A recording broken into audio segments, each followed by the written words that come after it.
Hey world, it's your host Marshall. Thanks for tuning into my podcast, runONthoughts. Here we talk about everything and nothing because we are not afraid to be all of ourselves even as we evolve. And that's my thought for my fellow thought thinkers as we unpack our traumas, past hurts, and other BS. Y'all ready? Let's go. Hey thought thinkers, I'm back at it again for another episode of runONthoughts. I hope you guys have missed me. I've been on hiatus, but when I'm on hiatus, I feel a sense of yearning. It allows my mind, my body, my spirit to miss you guys, to come up with ideas and thoughts. And remember, before we start, I want to stand in a place of gratitude and thank all of you for listening. I want to thank those of you that have listened for the very first time. I want to thank those of you who have been on this journey with me from the very beginning. And with that, I invite you to go to runONthoughts.com and become a thought thinker. What is a thought thinker? We are those in the world who stick together, who think critically, who think thoughtfully. We don't have to use everything that we are saying, but we do take what we need. We take what we need and we put the rest to the side. With that, today's episode, Curated Love. Isn't that good? In this era of back to school, in this era of those of us who are choosing not to have relationships with family, guess what, guys? You get to curate the love that you want. You get to choose your family. You get to choose your friends. You get to celebrate and you get to have the life that you want. In today's episode of runONthoughts, we dive into the idea of curated love, the intentional act of choosing who belongs in your inner circle, who you call family, and how you celebrate life with them. Bloodlines don't always define family, and traditions don't always dictate joy. Sometimes the deepest connections are the ones we consciously create. And with that, I have a special guest. And the reason this guest is special is because if I love you, you are special. And what I put out into the world is that I want each of you to feel special. Today, our special guest is my son's best friend, Tisha, and my bonus daughter. And we are going to curate this beautiful conversation called Curated Love. Welcome, Tisha. Thank you. I'm glad to be on the show. I am an avid listener and I also am a thought thinker and I am excited to tap in and get into it. Okay, with that, I want to tell the story of how we met. You might as well just tell people the first time. This is not even really about Kadeem because we have our own relationship. Yes, we do. And this episode with you here is very important because we have done the very thing that I am talking about. And I know that most of you think that I just be talking, but everything that I share with you guys is about who I am and what I'm doing in my life. So Tisha, yes. What was our first meeting? Okay, so my first encounter, I like to call her Mom. So my first encounter with Mom was I was at my best friend's house and he had some extra family members there and he wasn't feeling comfortable, if I can say so. Mm-hmm. And so he called his mom on the phone to let her know that these family members were at the house.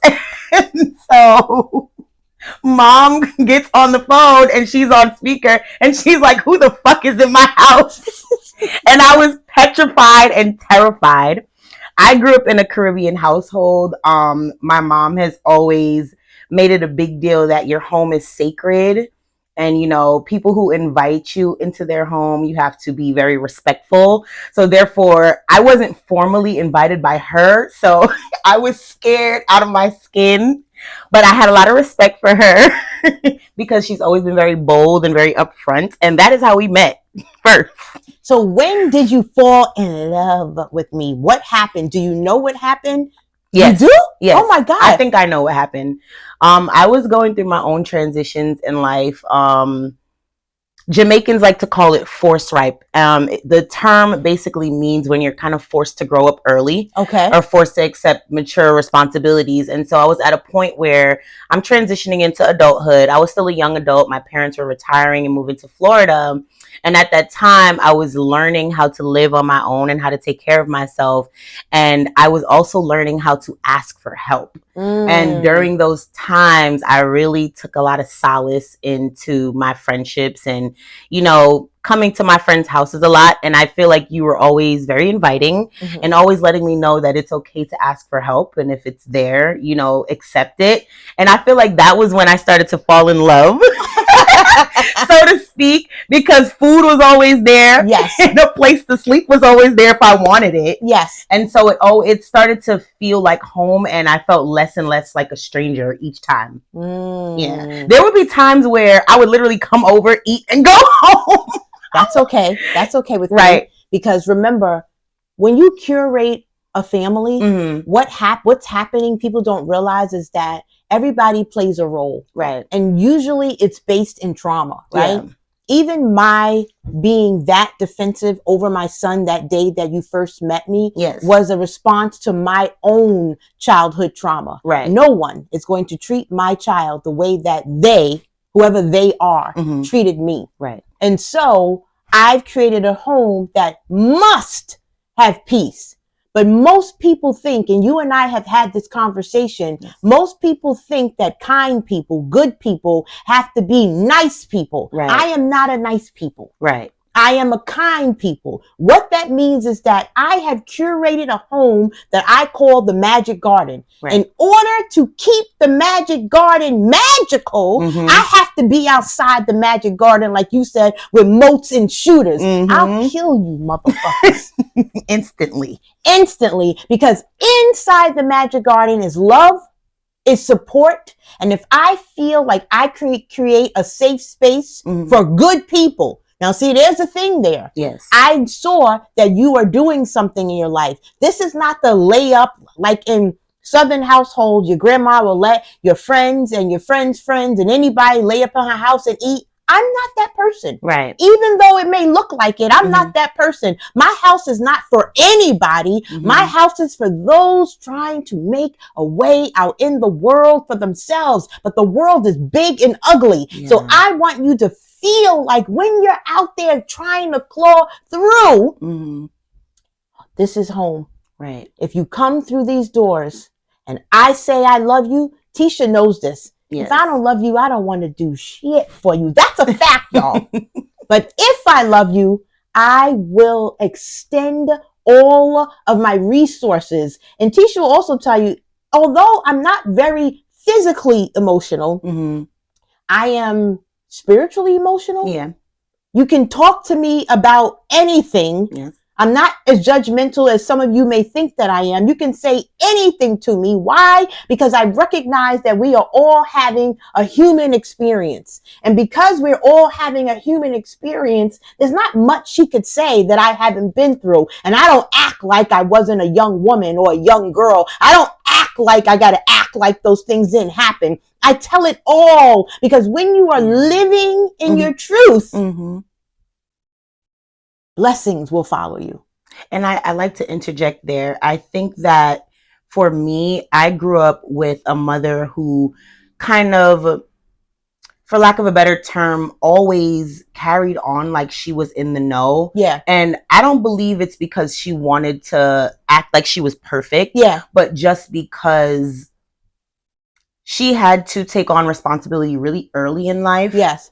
And therefore, I feel like she detached herself from, you know, who she was maybe as a child or a teenager. So it was very hard to relate to her or have conversations or feel like, oh, I can tell my mom about these things without her, you know, giving me the adult answer as opposed to the realistic answer. And I felt like when I came into this space, I can be real about my real, you know, without feeling what's the term I'm looking for? Ridiculed or criticized, or no, you're doing this wrong. Yes. You know, but it's because most parents have been told that in order to raise children, they need to be liars. right. Right. Right. And so I've had other people's parents want to know what's going on in here. Mm-hmm. What is she doing differently than I am doing? And the truth is, I'm not really doing any of the labor of motherhood differently. Right. But I am allowing them to be all of themselves while I'm being all of myself, because I recognize that you can't give advice to people who feel like they have to lie to you, because you're giving advice to what you hear. Exactly. And I need to give you advice based on the whole motherfucking truth. Right. Even if I don't know the answer, I could just be a support system. Mm-hmm. But because parents have been told that they need to detach themselves from their past. But if you detach yourself from your past, why the fuck would you think that people would listen to you? Right. They listen to me because they know that I was outside too. Right. They know that I sinned. They know that I failed. They know that I fell down. They know that the advice is coming from a place of, when you hear kids say, you don't understand. Mm-hmm. I'm like, I know your parents understand, because I was outside with some of these people. Right. So I'm trying to figure out why they acting like they wasn't having sex, or why they're acting like they wasn't sneaking out the window. Nothing that you guys do is new. Right. And the fact that parents want to act like they weren't doing those things is the mistake that they're making. It is the reason why they cannot connect with their children, because you're a fucking liar. Right. Because we don't know what you're protecting us from, essentially. You don't know. And so if you told your own story, you would get more grace. Because I keep telling y'all, when you tell your truth, you allow the angels to walk with you and deliver favor. Right? I agree. And some of the favor that we have gotten is that you, and there are others, I have a whole bunch of these munchkins. And we have curated a love. We have curated a family. And I talk about that with you guys all the time. Free will. You get to make a choice. I know that we live in a system that wants to mind fuck you and make you believe that you do not get a choice. But I am telling you that you get a choice. And some of the things that have transpired and grown over the years is that in this family, we have curated traditions. For sure. And you would think that these big ass grown children would want to be out in the world doing their own thing with their own friends. But when it's time for tradition and for us to be a family, they come through in a way that lets me know that I have done right by this, because now they're grown, y'all. So now that they're grown, I get real gifts. And it's like, whoa, I get some real gifts now. Before I was getting candles from Dollar Tree, or I was getting a hair bow from the thrift store. Oh, and the crazy part is that they know that I like those things, right? They recognize that even those things I like, because I like things from the low to the super high. But it was the love. It was the fact that I am an overdoer. And the reason I overdo is because I want them to know that this is home. I am not wishy-washy. You don't never have to guess with me. Never. You don't gotta be like, does she love? You don't never have to ask these questions. You don't never. I'm so motherfucking clear that I got you, that I always celebrate Christmas morning. Now I celebrate Christmas Eve, which it all happened that I moved. I used to celebrate Christmas Eve with a friend just because I never celebrated Christmas Eve. And being that Kadeem is West Indian, y'all celebrate Christmas Eve. So I would be home and he would be with his father celebrating Christmas Eve. And I would just go to my neighbor's house because she celebrated Christmas Eve. And then when we moved, I was like, well, what am I going to do now on Christmas Eve? Because now I celebrate Christmas Eve. Right. And then one of my son's friends didn't have anywhere to go. And so I was like, well, I guess we'll do Christmas Eve. It was just going to be me and him and a pair of pajamas. And we were going to have hot chocolate because I was going to make a hot chocolate bar. Well, I made a hot chocolate bar and I made us food and we made gingerbread houses and we watched movies. This motherfucker had one motherfucking cup of hot chocolate and he slept all night long like he was a 5-year-old little boy.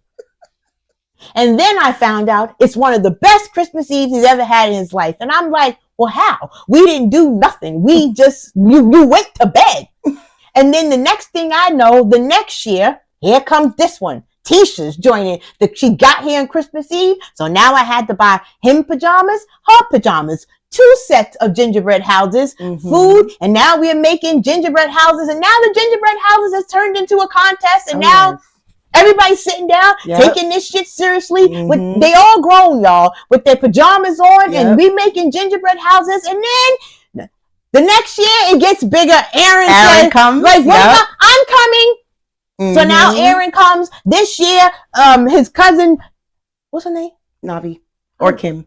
No, that's what I was going with. Kim came. Of course, I know Navalette. She's been in my house since she was born, but this is, you know how they are. So I accept them as they are, and I just with full respect. But you know, I'm old, so we attach to old ways. But they knew when I'm trying to get it together. But the point is that it's turned into a safe space. It's turned into tradition. It's turned into our family, and with that, it's not because we think about blood, right? And people say blood is thicker than water. The truth is that statement is not even, that statement is taken out of context. It's not even the full quote, but yet people keep using it. Blood, just because it's thick doesn't mean it's good. That's true. If gravy's too thick, it's nasty. And it gets lumpy. Blood is thicker than water, but water is life. And if blood is too thick, it clots sometimes. Word, go ahead, nurse. Go ahead, nurse. There's so many things that people don't realize. And like so many of us feel forced into relationships with people simply because of birth. True. And guys, I'm telling you, it's not your responsibility to heal the past. It's not your responsibility to fix your mother, to fix your father, to fix your grandfather. It is not your responsibility to carry the burden of toxic family members. You don't have to be in relationship with these people. I think that's one of those things that I'm learning as I get older. I've had these conversations with friends too. Not telling my friend's business, but you know, her sexuality was a big deal with her family. Being that we are West Indian culture is often very conservative when it comes to sexuality. They're not as open-minded. And, you know, she went through her life really trying to convince or maybe impress upon her parents about her sexuality. And it came to a point where I've had a few conversations and I'm like, sometimes that is how they are. And you have to live in your truth and be okay with your truth and know that you just don't come from that family. Exactly. You know? Exactly. So, I understand what you're saying. What I'm going to say to that is, I don't know if it's controversial because I don't really give a fuck what people think. I share the whole truth and the whole truth doesn't mean the truth. It simply means my truth, right? She gets to live in her truth. But what she's been indoctrinated with is the same thing that her parents have been indoctrinated with. They've been indoctrinated with what is right and what is wrong. That is their truth. But she recognizes that she has a different truth. Right? And sometimes you have to be willing to let go of those people. Right? She can't change them. But also the indoctrination is that you belong to those people. And because you belong to those people, you should be willing to suffer in the name of love for those people. And the truth is, the trauma of not being accepted is big, but the trauma of not being accepted and feeling like you are stuck in a family that you know for a fact doesn't serve you. We spoke about this last night briefly because I said that I feel like my parents or my family should be a safe space. And you said, who told you that? Yeah, who told you that? That's an indoctrination. Your parents never sat down and said, I'm a safe space, right? Because we're all experiencing being humans for the first time. Right? There are wrongs and rights. And remember, I also told you that you have new information, new tools. You guys are judging the past with new information that they don't have. Right. You don't have to accept their way, but you also can't believe that you can change them either. Right. Right? It's kind of like, it's survival. You're trying to force round pegs into square holes. And committing to that is very stressful. It's very stressful, but that's why I told you that being me is not as easy as it seems. Because in being me and in standing 10 toes down in who I am and in the boundaries that I have created, that means that in my decision making, I have to be able to stand 10 toes down in my choices. I can cut off anybody. You know what's so funny? I've always been pretty straightforward about things. I've always been pretty blunted. But I feel like at this point, at 32 years of age, for the first time, I now feel like I am standing 10 toes down. I don't think I ever fully stood 10 toes down on anything until now, because I don't even really feel like I fully knew myself.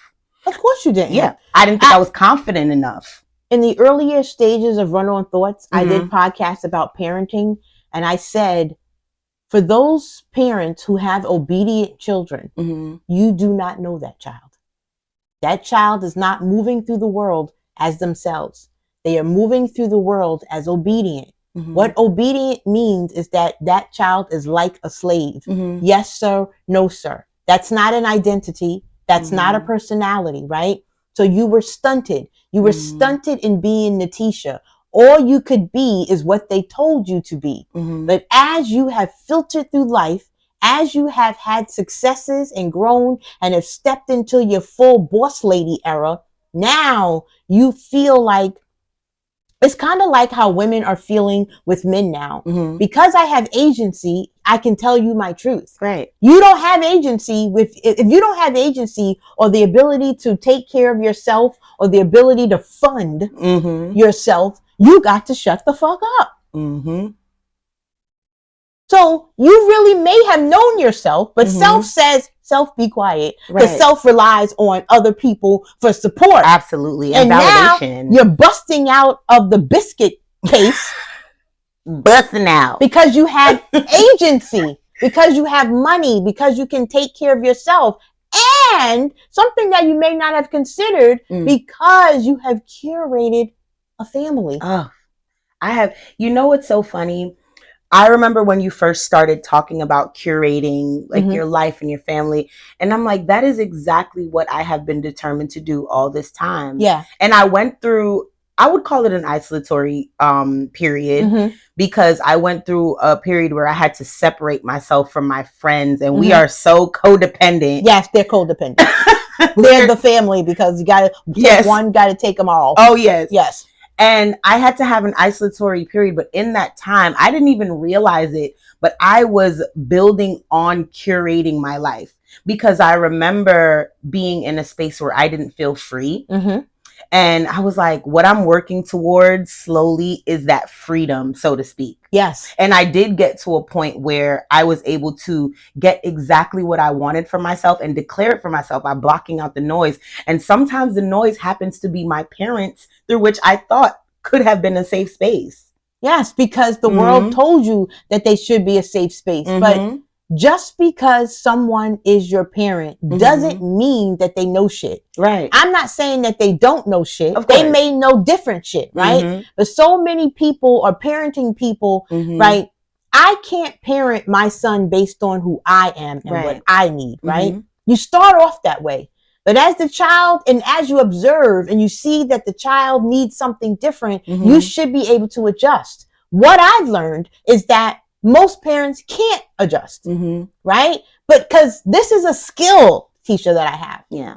It's a skill. I thought it was normal. I thought that everybody could do this. But I've learned that my purpose is, I have always been able to live in my truth. And I know that this is truth because I have been this way. I can remember being this way since I was 8 years old. 8 years old, I have always been vocal. I have always been 10 toes down and being myself. And I don't know where that comes from, right? I don't know who gave that to me. Even when people tried to beat me and strip it out of me, I still was willing and able to be 10 toes down in that. Yeah. You know what else I realized? I realized that sometimes within curating my own life, my experience is that I have learned to keep the most important things to me while I'm working on them close to my heart. Yes. And not because I'm secretive or anything like that, but because I realize in curating your own life, some people do not understand what that looks like. No. Like to my parents, for example, how I'm carrying on or how I carry my life, they look at it like you should be married and have kids by now. But that's not my idea of curating my own life. That's their truth. That's an indoctrination that, and you got to think about the words indoctrination. Right. They've been indoctrinated, meaning that they don't question. Right. They are obedient to the patriarchy. Yep. They are obedient to the system, right? Meaning that even if they are not happy themselves, they will still ask you to do the thing, because as far as indoctrination is concerned, that is what success is. Nobody said that being married was going to make you happy, or that having children was going to make you happy. But if you can't curate a man into your life, you have not succeeded. I feel like from even my own mother's perspective, it's never been about happiness. No. It's always just been about what you are supposed to do. Yes, that's the indoctrination. And that's where I'm telling you to give them grace, right? Because you were indoctrinated in the home, right? But outside looks different for you. Right. They were indoctrinated in the home and outside and through media and through friends and through family. You were able to escape outside and hear different perspectives and hear that you could live the motherfucking life that you want to live. Like you said, free will. Deeper than that, free will is a motherfucker. Let me tell you something about free will. Just because you know that you can do something doesn't mean that you have the free will of your mind, body, and spirit to do it. Because when I hear you young people argue or complain about family, not just family, but friends and even friendships, I don't understand holding on to friendships that don't serve you. That ain't even motherfucking blood. Right? Right. Blood to me is a choice. I am giving you my blood. Tisha, I have indoctrinated you and given you you are my daughter. Yes. Period. That's just what the fuck it is. Yep. I feel that. I know that. You and I'm spoiled too. They all spoiled. They just all they act spoiled. So that's a whole nother thing that comes with it. I don't even want to talk about that, but it is what it is. Kids are kids, but they know that they can say anything. If they need a resume, if they need a situation, if they need a lie, I don't give a fuck. I will lie for them with a straight face. So I want everybody to know that. But the goal of the conversation was to share how we have curated and why we have curated. Because just because you have been told that those people over there are your family, the crazy thing about family is that you didn't ask for those people. No. Those people were given to you. And yes, you want to be in relationship with those people. But if those people don't serve you, you get to not. Yes. You see that part? Yes. You get to not be in relationship with those people. Yes. And I say that, and I know that it's not easy. Yeah. I know that it is not easy to disconnect from those who you share a face. Yeah. A soul, memories, good and bad. Because even if it's bad, it's still your normal. But I have to honor how I feel and how these people have made me feel. Yeah, you just have to honor your truth, right? My truth. And guess what, young people? Just because it's your truth doesn't make theirs a lie. That's true, truth, right? I agree. Right? That is their truth. And it's hard to change someone's truth. You don't have to impose your will on them. And the reason, it's like a relationship. You ever begging somebody to treat you right? If they wanted to, they would. That's true. If it's who they were, they would. You cannot change people. Yeah. And I know this for a fact. You know how hard it is to change yourself? I know. You know how much motherfucking work it is to change yourself? And so the fact that we think that we recognize that it's hard to change ourselves, and yet we out here trying to change other people. That make any sense? Not even a bit. If you can't change you, how the fuck you think you can change them? Yeah. We can't even break a lot of our own habits, to be honest. We can't even break a lot of our own habits. But yet you want people who've been sitting in habits for 60 years to break their habit. Make it. Wow. See? Wow. See? You've been feeling this way since a child, so you've never wanted to be indoctrinated into their system. But you're asking someone who's 60 or 70 or 80 to be different. Yeah. It's not going to happen. But what can happen is that you can draw a new boundary. Absolutely. You can draw new life. You can go to the water and be baptized in the name of Tisha and say, I am going to love me with a pure heart. And anyone who chooses to be in my space has to be aligned with me spiritually. Yes. Mentally. Emotionally. And it's okay to let people go. I've learned that. We do not, you don't dishonor your parents by accepting bullshit. Because if dishonoring someone means that you have to dishonor yourself, then you are a thief of your own joy. You are a thief of your own joy. And just because we choose not to be in relationship with our parents or our cousins or our grandparents or friends or whoever it is, doesn't mean that you don't love them. Right. Because another thing about love that I talk about that people don't understand is that love is. What does that mean? Nothing. Love is nothing. Right. Because love doesn't ask you to do anything. I have loved men that I didn't like. Same.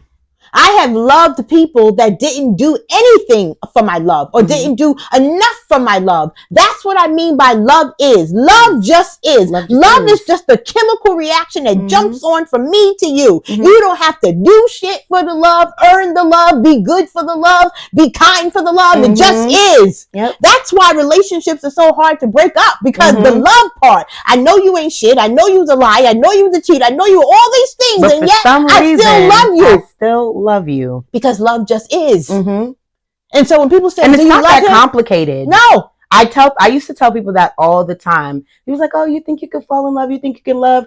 Like you said, love just is. Yeah, love is. I didn't fall. It happened. It just happened. Love didn't mean you did something right. That's the part that people don't get. Right. Like when people say, you don't love me? I mean, yeah.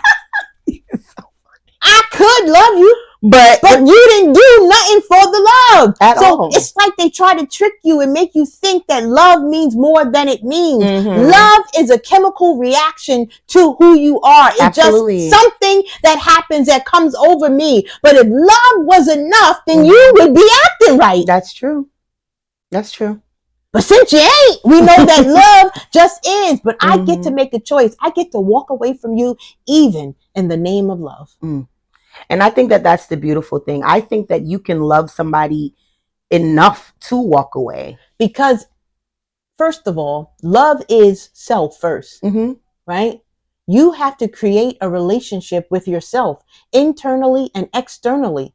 And the only time you can really walk away from people that do not serve you is when you understand that you are existing in the power of your wants and needs. You matter.